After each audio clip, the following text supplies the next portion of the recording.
We'll be going over the assist rescue operations team. On the task, we're going to assist the rescue operations team during a specialized rescue. On the performance outcome, while operating under the direction of a specialized rescue team, the candidate shall be able to assist by following procedures, quickly recognizing and retrieving rescue items, and completing assignments. On the conditions, given a specialized rescue scenario, standard operating procedures, necessary rescue equipment, and assignment direction, the candidate shall demonstrate the ability to identify and retrieve the tools and equipment commonly used to perform a specialized rescue.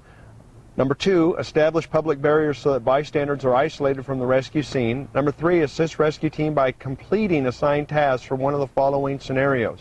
So they could choose one of these following scenarios: a structural collapse, trench rescue, cave-in or tunnel emergencies, water or ice rescues, elevator emergencies, escalator emergencies, energized electrical line emergencies, or an industrial accident.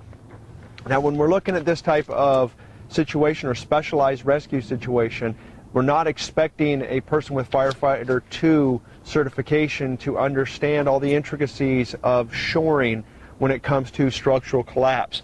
But they do need to understand some of the positions that they could be assigned to and then operate. What we're going to demonstrate now at this point would be operating as a runner at a structural collapse. So we're going to say that the integrity of this structure has been compromised.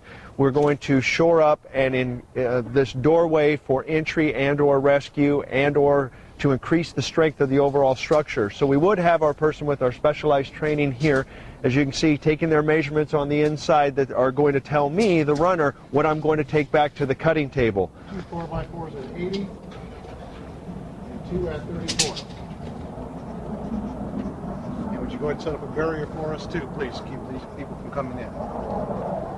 So what I've been directed to do is to get 2 4x4 posts at 80 and 2 4x4 posts at 34. Now that's not going to be going over how to strengthen this door, how to improve the structural integrity of this structure. It's going to be simply to take the orders down that I was given on my pad and my paper, run it over to a cutting table, but he also gave me another assignment, which is going to be provide barrier tape, which I'd have to know where to locate it. In a testing procedure, simple equipment for that type of specialized rescue training would be sitting out there. You'd have to have some basic understanding of the equipment so that you can get that equipment and then apply it and utilize it in the task that you were assigned. So if he said that he wanted a barrier around this area to keep any bystanders out, it could be something as simple as going over to the doorway, securing the tape,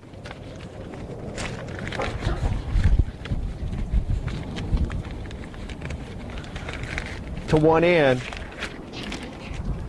and then providing that barrier, whatever it may be, for that safe situation, or when I'm looking at it for a structural collapse or a building that has been compromised with its integrity, I'm going to make sure that I have established that collapse zone at an area 1.5 times the height or overall height of that structure to keep people out of the potential fall or collapse zone.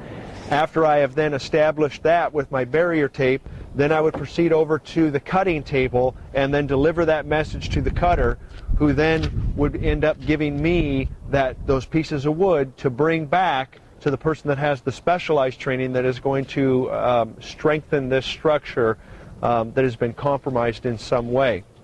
So it's not expecting you to have a great deal of knowledge or specialized training in these various different types of specialty rescues, but you are going to have to be able to operate as a member of that team and be able to follow those assignments and those tasks that you've been given for that specialized rescue scenario.